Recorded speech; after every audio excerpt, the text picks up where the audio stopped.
E a gente já volta te contando que o plenário da Câmara dos Deputados deve votar nesta segunda-feira o requerimento de urgência do projeto que trata da instituição do regime especial de tributação para serviços de data center, o PL do Redata.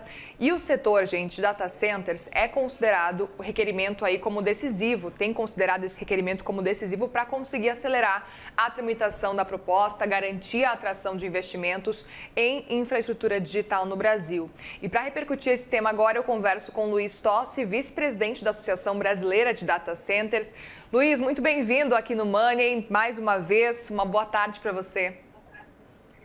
Boa tarde, Muriel. Boa tarde a todos que estão nos ouvindo. Obrigado pelo convite. Vamos ver como nós podemos te ajudar. Pois é, temos algumas dúvidas e eu gostaria de entender diante dessa iminência aí do avanço dessa discussão. Antes de mais nada, eu gostaria de entender se faz sentido esse avanço acelerado desse projeto, desse PL, do Redata lá na Câmara, ou seja, atropelando um pouco o processo natural, né, que seria aquele processo para poder analisar todos os fatos, enfim. Queria entender se para vocês está tudo bem se a Câmara votar pela urgência desse PL do Redata. Veja, eu vou colocar um pouquinho a cronologia dos fatos. Na verdade, esse projeto de lei, ele está vindo como um recurso para substituir a medida provisória 1318, que era a medida provisória original do Redata, que perde validade agora dia 25. Então, como os prazos são muito apertados para votar a MP e para garantir-se que ela não perdesse a validade, foi feito um acordo entre o Executivo e o Legislativo para que fosse apresentado esse PL, que, na verdade, ele tem quase como um fato, ele vem quase como um substitutivo da medida provisória.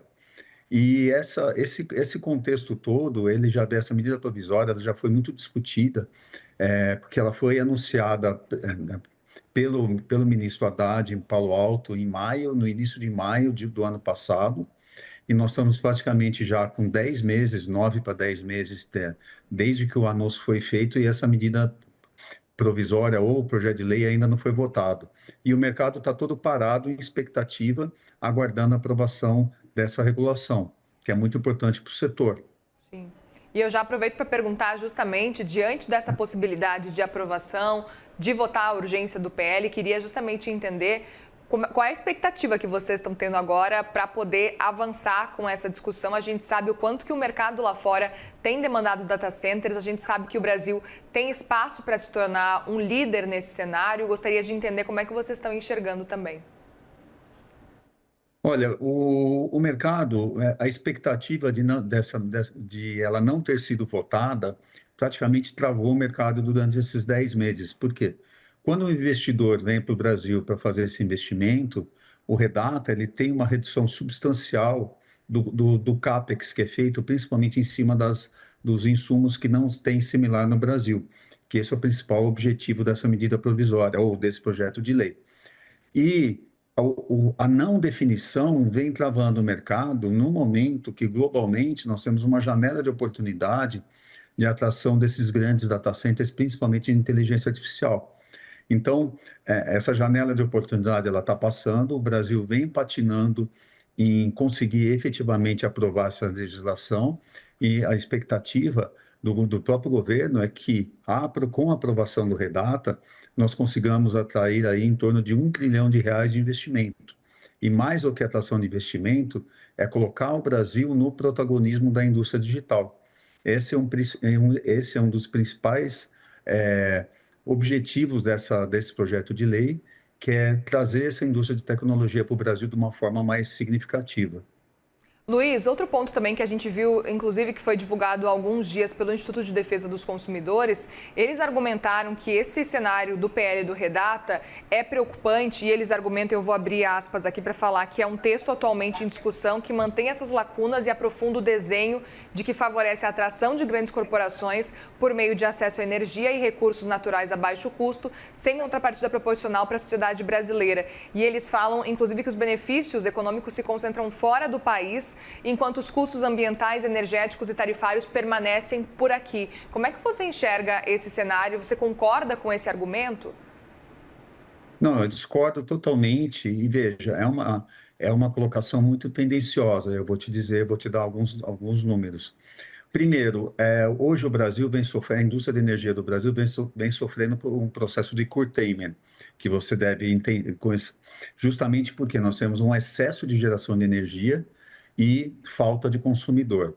Segundo ponto, hoje a nossa energia, essa energia que está sendo desperdiçada, a nossa matriz elétrica, ela é 88% de fontes renováveis, contra, por exemplo, 27% de fontes renováveis nos Estados Unidos. Ou seja, cada megawatt que nós trazemos para cá, nós limpamos a geração de carbono em mais de 10 vezes em relação ao consumo de energia nos Estados Unidos. Nós temos essa energia disponível. Um segundo ponto que é muito mal divulgado é que data center consome água. No Brasil, já há muitos anos, essa indústria está consolidada usando sistemas de refrigeração de circuito fechado, que o consumo de água é zero. Então, ele funciona, falando de uma maneira mais simples, como o motor de um carro, onde você enche o radiador com água e essa água ela está circulando em circuito fechado, ela não evapora. Então, essa colocação do IDEC, ela é muito, eu vou usar uma palavra um pouquinho mais forte, muito infeliz, porque ela é muito baseada num viés ideológico e em desinformação, o que é muito ruim para o país, porque nós hoje, a nossa sociedade, ela é 100% imersa no mundo digital. Então, nós atraímos esses serviços para cá, ele faz com que nós tenhamos essa geração de riqueza e nós estamos atraindo uma indústria de alta tecnologia. Então, assim, é muito importante para o país fazer a atração desses investimentos. Hoje, só para te dar um número para finalizar minha resposta, 60% de todos esses serviços que nós consumimos de nuvem, eles são consumidos, eles estão hospedados fora do país, ou seja, nós importamos esses serviços. Isso sim nós estamos gerando desse formato, nós estamos gerando riqueza para o exterior e não riqueza para o país. Perfeito. Outro ponto para a gente conversar por aqui, até para a gente entender um pouco mais, se na sua avaliação essa oferta atual de energia que a gente tem hoje é o principal gargalo ou a gente pode falar que pode ser a principal vantagem do nosso país? Isso é uma grande vantagem para o país, porque a inteligência artificial ela tem demandado um consumo de energia muito grande. E deixar claro que para o nosso universo digital, energia é matéria-prima, que nem outras indústrias usam, por exemplo, a indústria de alumínio, ela usa o minério de alumínio com energia elétrica, etc.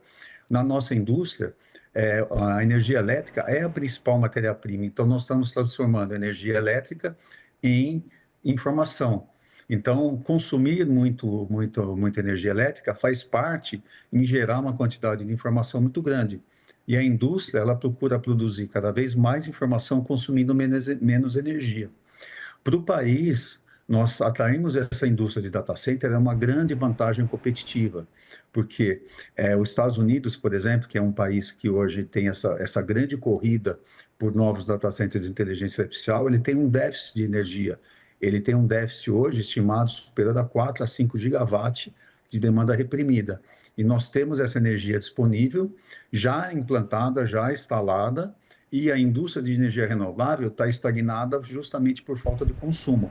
Então, é mais um motivo para que a gente consiga aprovar o Redata dentro do prazo de validade dele, né, que seria agora do dia 25, justamente para que o Brasil tenha a possibilidade de se consolidar nessa indústria. Perfeito, a gente vai continuar acompanhando na expectativa para o que vai acontecer daqui para frente no Congresso. Luiz Tossi, vice-presidente da Associação Brasileira de Data Center. Obrigada mais uma vez pela conversa e volte mais vezes aqui. Obrigado. Obrigada.